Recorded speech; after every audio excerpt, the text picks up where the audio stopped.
দুই বর্ধমান জেলার সেরা 10টি খবর নিয়ে আমি দীপশিকা আপনাদের সামনে। কাকসার ডাকবাংলো এলাকায় বর্ধমান দুর্গাপুর লোকসভা কেন্দ্রের তৃণমূল সমর্থিত প্রার্থীর সমর্থনে লাগানো ব্যানার পোস্টার ছিঁড়ে ফেলার অভিযোগ উঠল দুষ্কৃতীদের বিরুদ্ধে। প্রশাসনকে বিষয়টি জানানো হয়েছে। প্রশাসন এই বিষয়ে তদন্তের আশ্বাস দিয়েছেন।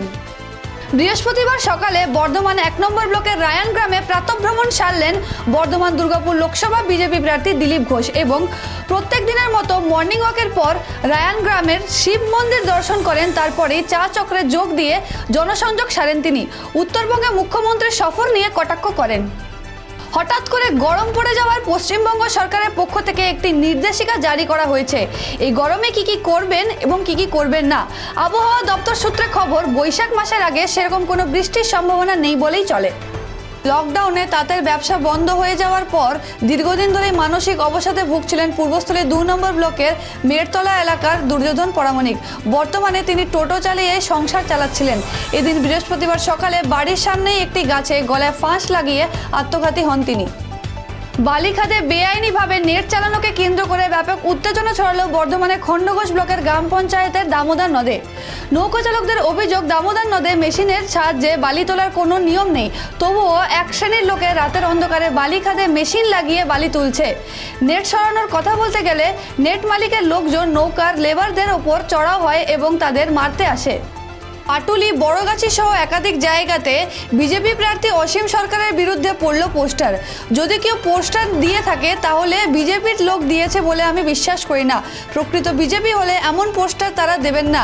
বৃহস্পতিবার বেলা 11টা নাগাদ পারুলিয়া এলাকায় প্রতিক্রিয়াতে এমনটাই জানালেন বর্ধমান পূর্ব লোকসভা কেন্দ্রের বিজেপি প্রার্থী অসীম সরকার। বর্ধমান শহরের কাটাপুকুর এলাকার একটি বেসরকারি ব্যাংকে আগুনের ঘটনাকে কেন্দ্র করে চাঞ্চল্য ছড়ায় বৃহস্পতিবার এলাকায়। তবে ঘটনায় ক্ষয়ক্ষতি সেই রকম হয়নি বলে জানা যায়। তবে ব্যস্ততম এলাকায় ব্যাংকে আগুনকে কেন্দ্র করে মুহূর্তের মধ্যেই চাঞ্চল্য ছড়িয়ে পড়ে। বৃহস্পতিবার বিকেল 5টা বাজতেই রোজা ভাঙেন হিন্দু মহিলারা। প্রতি বছরের রমজান মাসে ইসলাম ধর্মাবলম্বী মানুষেরা যখন 1 মাস ধরে রোজা রাখেন, সেই রমজান মাসের 3য় সপ্তাহে বৃহস্পতিবার হিন্দু মহিলারা উপবাস করার পর মাজারে এসে পুজো দিয়ে সূর্যাস্তের পর মাজার সংলগ্ন জল মুখে দিয়ে উপবাস ভাঙেন। রাতের অন্ধকারে বেপরোয়া বালির ডাম্পার উল্টে রাস্তার ধারে থাকা 6টি দোকান ভেঙে গেল। স্থানীয়দের দাবি, আরও ভয়াবহ দুর্ঘটনা ঘটতে পারত। অল্পের জন্য প্রাণহানির হাত থেকে বেঁচে গিয়েছে বেশ কয়েকটি পরিবার। ঘটনাটি জামালপুর মশাগ্রাম রোডের উপরে হারালা মোড়ের। মুসলিম সম্প্রদায়ের পবিত্র উৎসব ঈদকে সামনে রেখে বৃহস্পতিবার রানীগঞ্জ থানার ষষ্ঠীগড়িয়া এলাকায় অবস্থিত পাবলিক লাইব্রেরিতে এক আলোচনা সভার আয়োজন করা হয়। এই বৈঠকে এলাকার মসজিদ কমিটির সাথে যুক্ত সমস্ত আধিকারিকরা উপস্থিত ছিলেন।